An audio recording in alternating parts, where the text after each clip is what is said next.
Selamat malam buat Bang Horas, ketemu lagi ya Bang. Buat Bang John Wayne, selamat malam. Buat kakak-kakak semua, selamat malam juga buat para pembicara yang luar biasa. Ya, ada Bang Bernard, ada Frankie, ada Eliada, ada Bang Robi. Terima kasih buat waktunya. Buat teman-teman semua yang tersebar dari seluruh Indonesia, saya ucapkan selamat datang. Ya, mari malam hari ini tangkap yang ilahi. Mari malam hari ini tangkap yang daripada Tuhan. Percayalah kita ada di sebuah masa yang paling menggairahkan. Kita ada di sebuah masa yang paling menentukan. Ya kan, kita melayani anak-anak muda. Dan percayalah, anak muda itu senjata rahasia terakhir yang Tuhan punya. Jadi karena itu mari kita siapkan hati kita, siapkan semua yang kita bisa punya, ya kan. Kita tidak dikejar-kejar waktu, ya kan. Saudara nanti ada di kelompok masing-masing.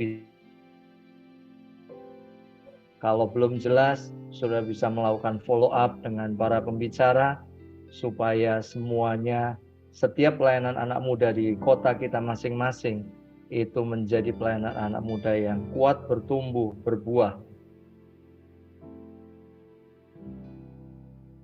Sama-sama mari saya mau ajak semuanya, mari kita berdoa. Tuhan, kami bersyukur buat malam hari ini.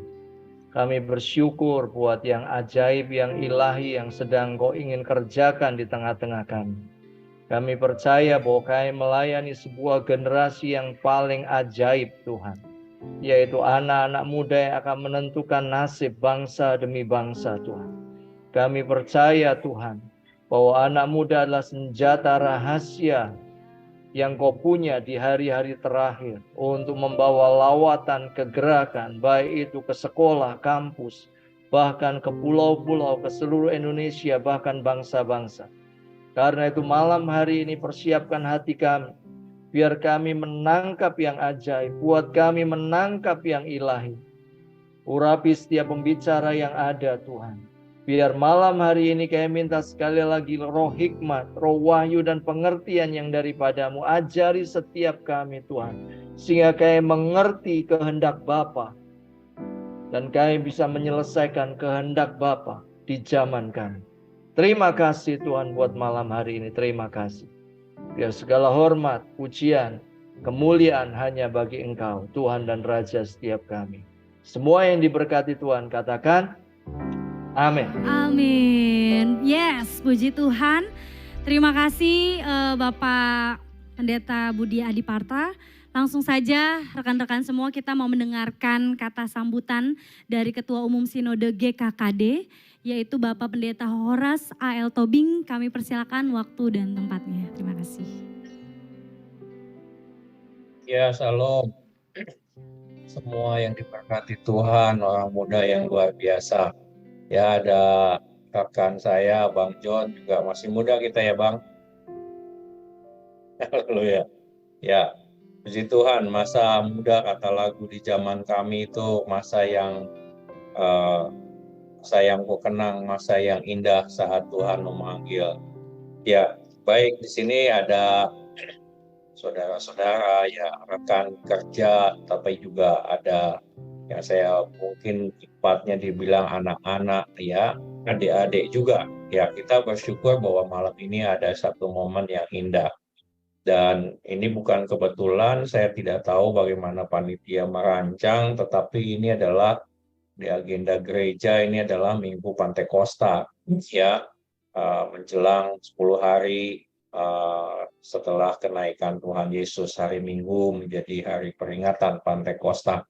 Karena itu di sambutan saya ini saya sebutnya juga Youth Pentecost, ya. Apa yang saya mau tekankan yaitu bahwa kita ada janji Tuhan yang tertulis di Kisah 1 ayat 8, ya. Tapi kamu akan menerima kuasa kalau Roh Kudus turun ke atas kamu. Dan kamu akan menjadi saksiku di Yerusalem, di seluruh Yudea, Samaria, sampai ke ujung-ujung bumi. Yang pertama yang saya ingin sampaikan adalah bahwa penuaian dan kemajuan atau keberhasilan Injil atau segala sesuatu yang menyangkut Injil itu sekarang ada di tangan orang muda. Dan itu selalu demikian. Dari masa ke masa selalu Tuhan memakai orang muda untuk sebuah panggilan atau tugas penuntasan pekerjaan Tuhan di bumi. Ya, apa yang kita alami atau kita jalani hari-hari ini, baik dari masa saya dan masa para pendahulu, itu adalah sebuah hasil dari tuaian di masa lalu. Nah, karena itu kalau kita menyadari bahwa hari ini adalah hasil tuaian, hasil kerja, hasil pekerjaan Roh Kudus di masa yang lalu yang memakai orang muda, maka saya juga percaya ya, untuk yang kita tuai hari ini itu akan menentukan apa yang akan terjadi 20 tahun, 40 tahun yang akan datang. Artinya sebuah generasi itu ditentukan oleh apa yang pernah ditabur atau apa yang pernah dituai di masa lalunya.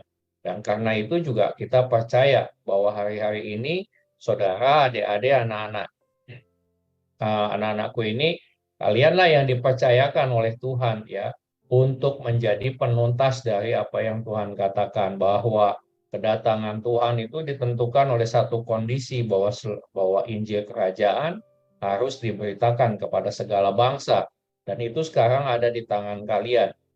Ya, artinya ada di tangan orang-orang yang saat ini sudah Tuhan tentukan sedemikian rupa.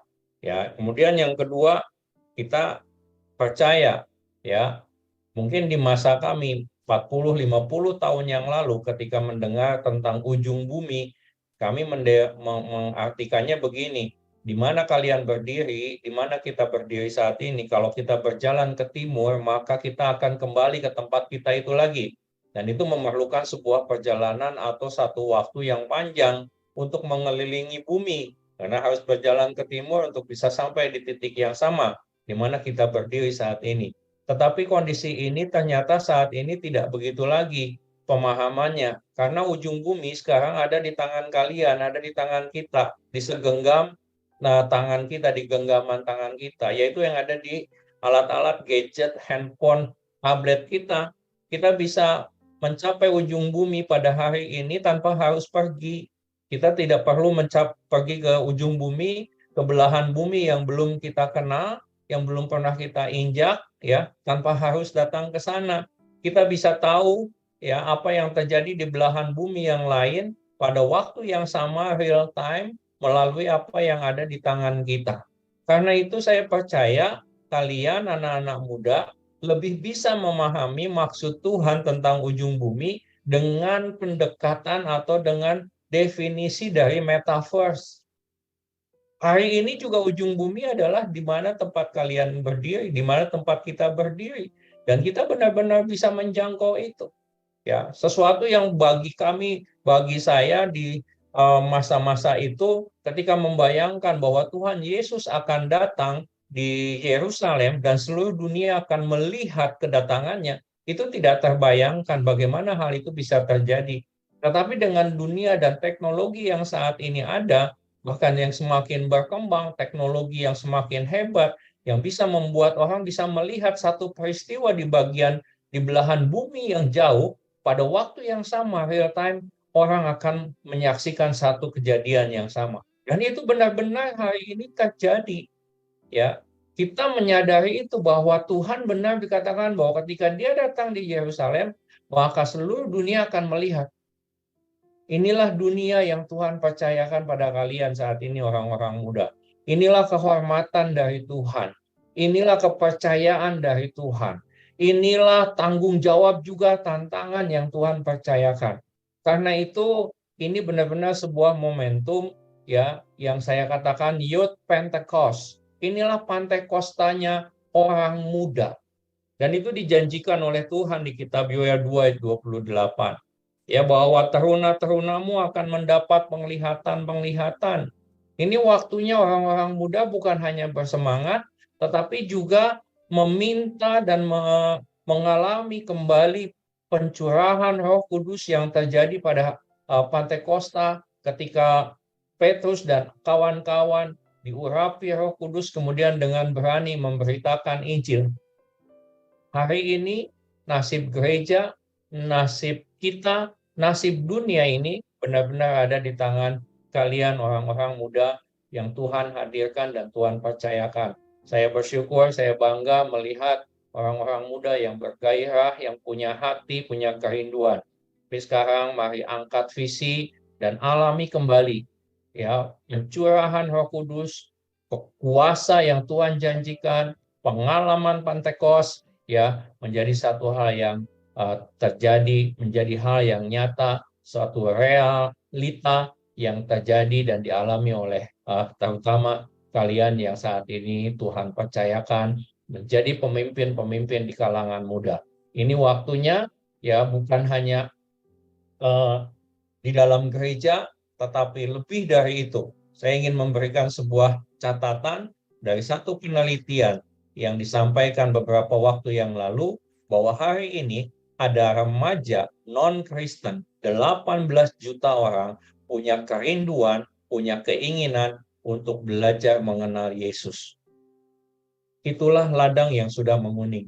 Dan itu adalah orang-orang sebaya kalian semua. Remaja non-Kristen. Karena itu, mereka mengapa bisa begitu? Karena ketersediaan informasi melalui dunia digital yang luar biasa. Dan itu sekarang di Indonesia. Bayangkanlah, jika 18 juta itu pada hari ini kalian tuai, maka Indonesia mengalami kebangunan rohani yang luar biasa. Karena itu, saya dorong, manfaatkan kesempatan ini, ya bertukar pikiran, berdiskusi, ya punya sebuah komitmen, kesepakatan, bahkan ada resolusi yang akan dikerjakan di antara orang muda, yang juga bukan hanya di antara orang muda, tapi yang akan menentukan ke depan gereja kita ini bersama. Puji nama Tuhan, Tuhan Yesus memberkati, setiap pembicara diurapi oleh Tuhan, semua panitia diberkati Tuhan, ya Tuhan Yesus memberkati. Puji Tuhan, haleluya.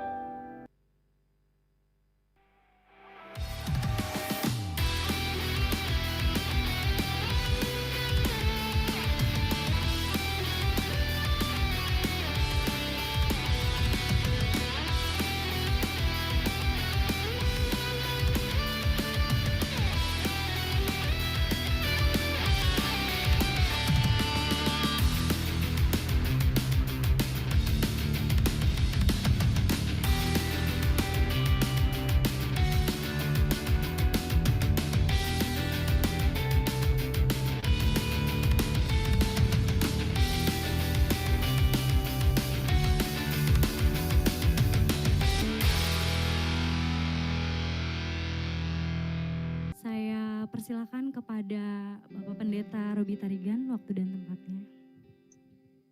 Ya, mari kita bersatu dalam doa lebih dulu ya. Teman-teman semua kita berdoa. Bapa, kami bersyukur, berterima kasih kami bisa bersama-sama Tuhan.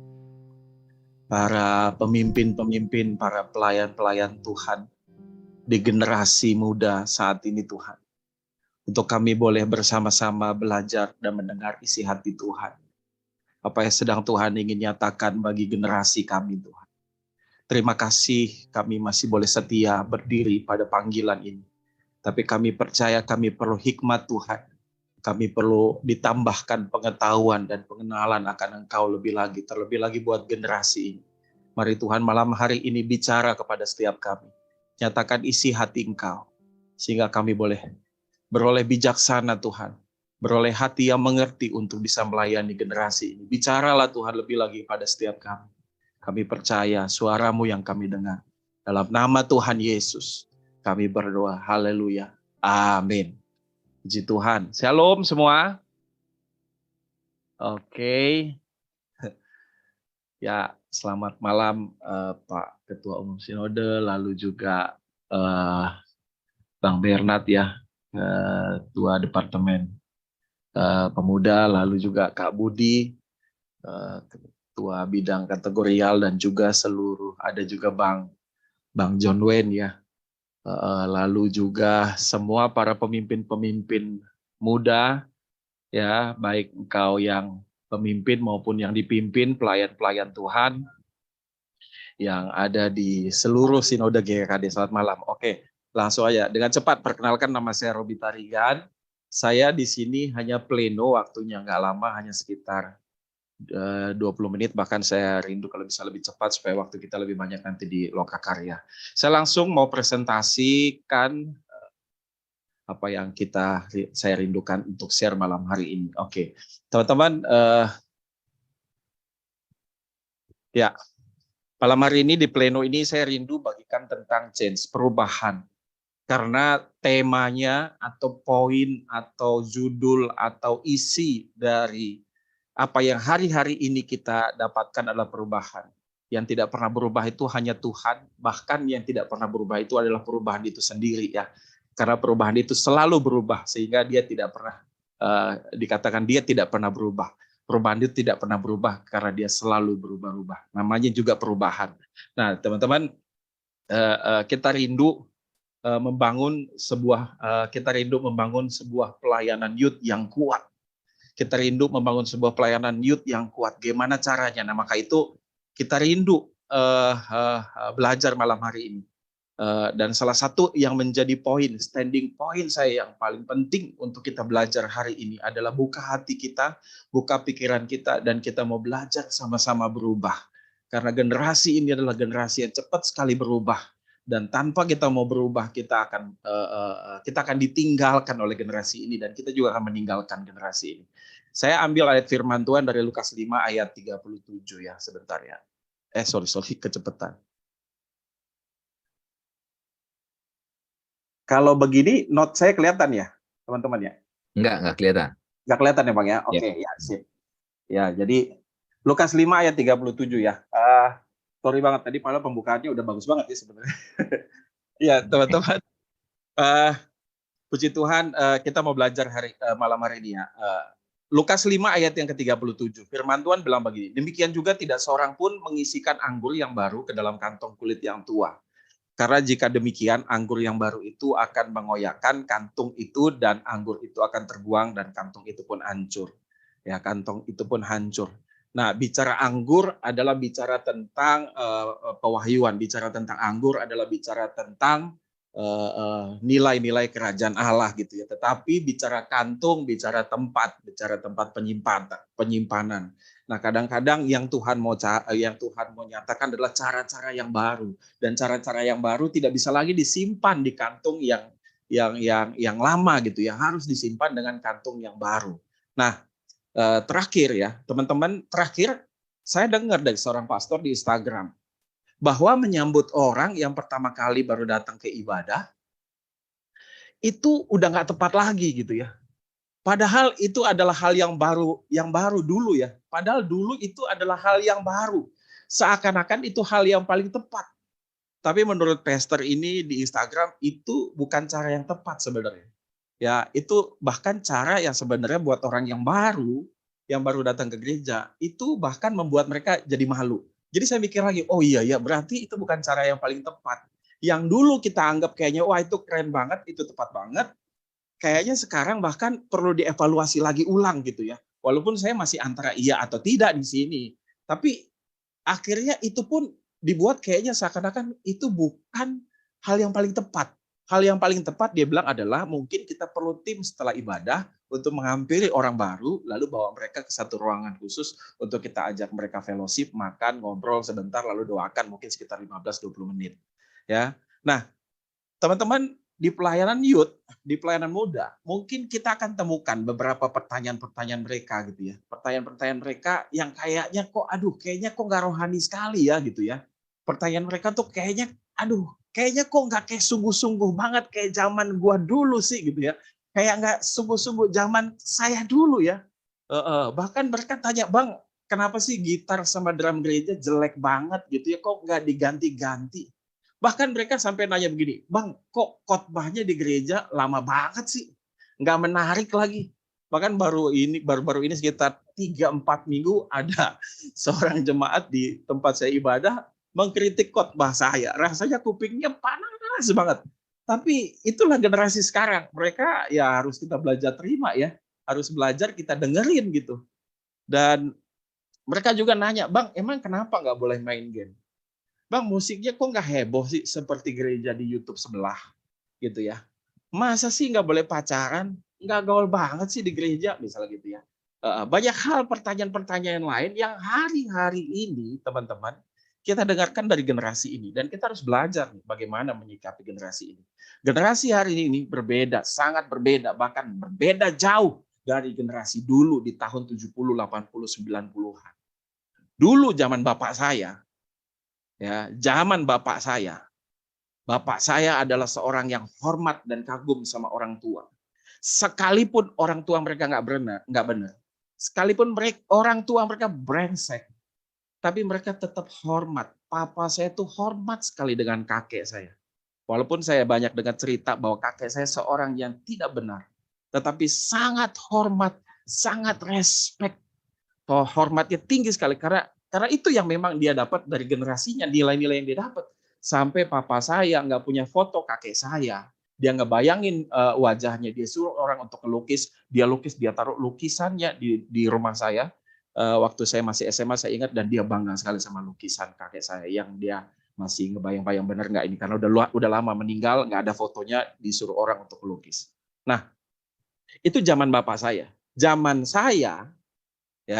saya nih, kita tahu ada orang tua yang nggak benar, ada orang tua yang brengsek, atau guru yang nggak benar, yang otoriter, yang suka maki-maki, tapi kita tuh tahu mereka seperti itu. Pikiran kita kritis.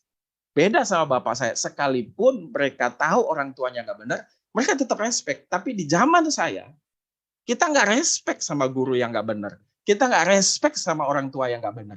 Tapi kita diem. Kita nggak berani ngomong. Zaman adik saya, zaman adik-adiknya saya, kalau ada guru, kalau ada orang tua yang nggak benar, mereka tahu, mereka kritis, dan mereka nggak cuman tahu, mereka nggak diem. Mereka ngomong sama orang tuanya, mereka ngomong sama gurunya. Ya, mereka ngomong sama gurunya. Bahkan sampai saya pernah dengar, baru dari situlah saya dengar di zaman adik-adik saya, mungkin adik-adik di bawah saya jauh gitu ya. Zaman adik-adik saya itu saya baru dengar ada guru yang masuk penjara gara-gara ngejewer anak muridnya. Ada guru yang dilaporkan ke polisi gara-gara mensetrap anak muridnya berdiri seharian di lapangan upacara.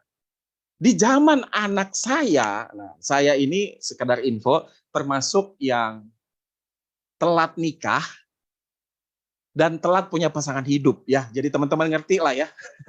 Telat nikah dan telat punya pasangan hidup. Jadi di zaman anak saya, maksud saya di zaman yang seharusnya saya sudah punya anak, itu umurannya harusnya SD atau SMP. Di zaman anak saya yang harusnya jadi anak saya, yang SD atau SMP sekarang, mereka tahu ada guru yang nggak baik, mereka tahu ada orang tua yang nggak baik, ada guru yang nggak beres, guru yang brengsek, mungkin kata-katanya seperti itu ya. Mereka tahu, nggak cuma sekedar tahu, mereka berani dan mereka kritis, mereka nyampein, mereka ngomong. Tapi nggak cuma sampai di situ, mereka itu adalah generasi yang super cuek, sangat cuek. Mereka tidak peduli sampai mereka tahu bahwa kita peduli. Saya nih udah khotbah, siapin khotbah bagus-bagus. Satu kali saya khotbah di tempat pakuan yang tadi, saya udah nyiapin khotbah bagus-bagus. Saya pikir khotbah saya memberkati mereka. Tapi setelah saya berdoa, saya selesai, puji Tuhan, wajah mereka sukacita. Tapi waktu saya turun dari mimbar, satu persatu ada yang salamin saya, selebihnya tidak ada yang datengin saya, tidak ada yang hampirin saya. Karena buat mereka siapa Kak Robi, siapa Bang Robi. Bang Robi juga nggak peduli dengan hidup saya nggak kenal sama Bang Robi juga nggak kenal sama saya. Sampai akhirnya saya menghampiri mereka, baru mereka senyum, itu pun habis itu mereka langsung pergi. Mereka benar-benar tidak peduli sampai mereka tahu bahwa kita peduli sama mereka. Dan lebih lagi, itulah namanya dibilang Gen Z. Itu namanya Gen Z. Tapi di zaman anak saya nih, saya yang 1 tahun nih, saya baru punya anak 1 tahun, baru lahir. Ya, sudah mau 1 tahun bulan depan.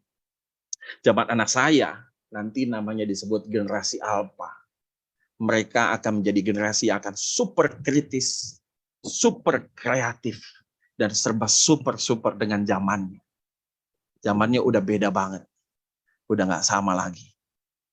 Ya, teman-teman, ada kesaksian dari seorang apologet namanya Josh McDowell. Josh McDowell ini adalah seorang apologet. Dia bergerak di bidang apologet dari tahun 60, 70, 80, bahkan sampai tahun 2000-an. Bahkan dia punya anak namanya Sean McDowell yang juga seorang PhD. Josh McDowell membuat sebuah buku tentang tentang bukti kebangkitan Kristus. Nah, pada tahun 70, 80, 90, anak-anak muda pada zaman itu menanyakan kesaksian kebangkitan Kristus. Mereka bertanya dengan apa buktinya, Josh, dibilang. Apa buktinya kalau Tuhan Yesus itu pernah bangkit, pernah hidup, mati, dan bangkit kembali? Pada zaman itu, bagi Josh McDowell sangat mudah, karena memang Josh McDowell adalah seorang apologet, dan dia sudah mengumpulkan semua materi dan bukti-bukti.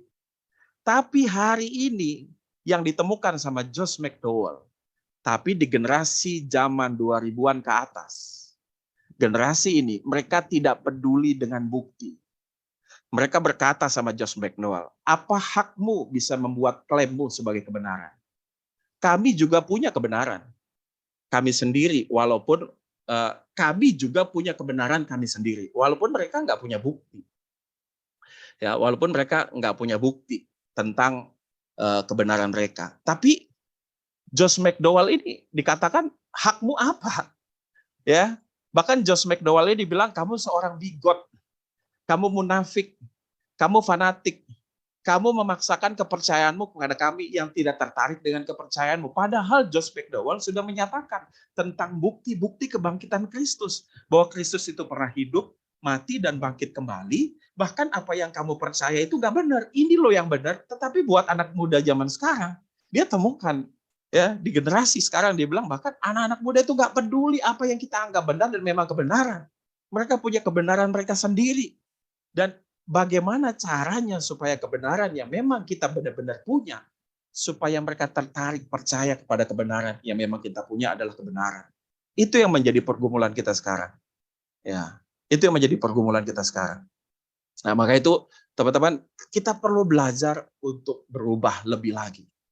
Teman-teman, saya bagikan beberapa poin ini. Bagi generasi ini, ya, bagi generasi ini, penerimaan adalah jalan untuk masuk dan mengenal mereka lebih dalam. Dan musuh bagi mereka adalah penolakan dan penghakiman. Untuk kita bisa merangkul dan melayani generasi muda sekarang, nggak bisa dengan cara kita menghakimi, menegur mereka lebih dulu, kesalahan mereka, menegur apa yang mereka kurang, apa semua segala macam. Karena hari-hari ini lahir banyak pelayanan yang pelayanan mereka itu adalah pelayanan yang menerima generasi ini apa adanya. Dan setelah mereka diterima, baru mereka diubahkan. Dan saya lihat banyak sekali pelayanan anak muda yang jenis ini, mereka ngalamin terobosan di dalam pelayanan. Mereka begitu menerima anak-anak muda apa adanya. Dengan penerimaan itu, dari modal penerimaan itu, mereka dilayani dan mereka diubahkan. Terakhir saya nonton film Jesus Revolution. Waduh, saya nonton 5 menit di awal, saya nangis dulu dengar siapa tuh orang hippies yang ngomongnya, anak Tuhan. Itu waduh, saya bilang ini benar, ini generasi ini saat ini Tuhan. Gitu ya. Satu kali tahun lalu anak rohani saya dengan penuh keberanian dan juga ketakutan dia minta ketemu dengan saya. Waktu dia minta ketemu dengan saya, dia bilang gini, "Bang, saya mau sharing." Ini anak rohani saya, salah satu tim pemimpin di pelayanan istri saya, pelayanan anak muda di Pademangan, wilayah Pademangan, dekat Ancol. Anak PA saya bilang begini, dia salah seorang pemimpin, "Bang, please, gue mau ngobrol, please ya Bang ya, jangan ditolak ya Bang ya, tapi kalau mau dinasehatin juga nggak apa-apa deh." Dia bilang begini, "Bang, saya itu sedang ikut tim Liga Amatir Mobile Legends dan saya sudah ikut di tim amatir. Dan tahun ini sebenarnya timnya dia sedang berusaha untuk masuk ke tim pro player, Liga Pro Player Mobile Legend yang akan nanti masuk dengan tim Onyx, RRQ, EVOS, dan semua segala macam. Dia bilang, sebenarnya saya itu sudah mau dikontrak, tapi ini lagi masa percobaan 2-3 bulan. Saya sebenarnya memberanikan diri nih ngobrol sama Bang Robi. Saya khawatir nanti Bang Robi sama Kamisi atau istri saya nggak kasih saya izin, menolak saya. Selama ini saya ikut turnamen malam sampai jam 12 malam sampai jam 1 malam. Nah, tidur saya ikut turnamen, besok paginya harus kerja. Ya, bahkan dia di kerjaan suka lembur, susah lah buat pelayanan, tapi kalau dia ikut turnamen dan dikontrak, dia bisa pergi pelayanan sekolah, dia bisa latihan musik, dia bisa buat banyak waktu buat pelayanan. Waktu saya dengerin itu, saya bilang begini langsung sama dia, wah kalau begitu, Bang Robi sama Kamisi setuju, apalagi kalau bisa pelayanan. Duitnya banyak gak? Wah bakalan banyak Bang, dia bilang gitu ya. Oh puji Tuhan, saya bilang ya udah, kamu daftar aja. Dan akhirnya itu anak sekarang sudah mulai masa percobaan, dan kalau oke akan masuk di kontrak. Ya, masuk kontrak, digaji gara-gara main game, digaji karena main game Mobile Legends. Dan tim dia tahun ini sedang mengusahakan untuk masuk tim Liga Pro Player di MPL Mobile Legends. Saya nggak pernah kepikir, nggak pernah nyangka punya anak rohani nanti ke depan, ya saat ini seorang pemain amatir di Mobile Legends. Kalau dia masuk nanti di Liga Pro Player-nya, ya berarti dia seorang pro player. Saya bilang, wow, luar biasa. Tapi inilah yang terjadi sekarang, bahwa penerimaan kepada mereka adalah cara untuk masuk dan mengenal mereka lebih dalam. Saya tutup dengan ini yang terakhir. Kesimpulannya adalah seperti ini teman-teman. Saya meyakini bahwa pelayanan, apa itu pelayanan? Pemimpin, gereja atau ibadah, komunitas, semua harus disesuaikan dengan generasi muda saat ini. Karena ini bicara keberpihakan kita sama mereka. Ya, mengganti drum di gereja yang sudah nggak enak didengar buat anak-anak muda, padahal buat kita masih enak. Itu adalah keberpihakan kita buat mereka. Kalau memang kita mengasihi generasi mereka, mengganti drum itu untuk mereka, itu adalah penting. Itu adalah sesuatu yang luar biasa buat saya. Mengganti gitar di gereja, karena memang sudah nggak enak lagi, sudah tidak relevan lagi buat anak-anak muda di gereja kita. Itu adalah keberpihakan buat generasi ini. Dan itu yang sedang ditunggu dan dinantikan buat semua para pemimpin-pemimpin, pelayan-pelayan Tuhan di gereja. Kita tentunya nggak mau kompromi. Tentu kita nggak pengen mereka berdosa dan kita diam aja. Tapi masalahnya ini bukan bicara tentang dosa dan tidak dosa. Tapi ini bicara tentang cara-cara yang kita gunakan, apakah masih relevan, masih memang sesuai dengan generasi ini, atau sudah tidak sesuai lagi. Kalau sudah tidak sesuai lagi, maka harusnya kita mesti bisa berubah menjadi kantung yang baru. Supaya anggur yang baru itu bisa masuk di dalam kantong anggur yang baru. Saya pikir kesimpulannya adalah bahwa kita perlu belajar lebih lagi mengalami perubahan. Saya meyakini bahwa pelayanan, pemimpin, gereja atau ibadah, komunitas, semua harus disesuaikan dengan generasi muda saat ini. Nanti kita akan belajar di Lokakarya Komunitas tentang bahwa makan itu penting loh buat generasi ini. Di GKKD Jogja mereka bikin seminggu sekali makan area. Di tempat saya pelayanan, kami bikin sebulan satu kali, namanya nongkrong bareng. Itu kita pilih di satu tempat, nanti di Kemayoran, kita kumpul di sana semua, tempat roti bakar, pisang bakar, semua kita makan es teh manis, minum es teh manis, apa semua. Kita kumpul, agendanya cuma sharing doang, nongkrong, ngobrolin hal yang rohani atau yang nggak rohani. Cuma sekedar nongkrong aja. Itu aja sih yang kita lakukan. Karena memang Tuhan sedang bergerak buat generasi ini dengan cara yang sudah jauh berbeda. Maka itu teman-teman, mari malam hari ini kita belajar bersama-sama di Lokakarya yang akan kita ikuti malam hari ini. Itu aja. Tuhan Yesus memberkati. Mari kita satu dalam doa. Bapa, kami bersyukur buat kebaikan Tuhan malam hari ini.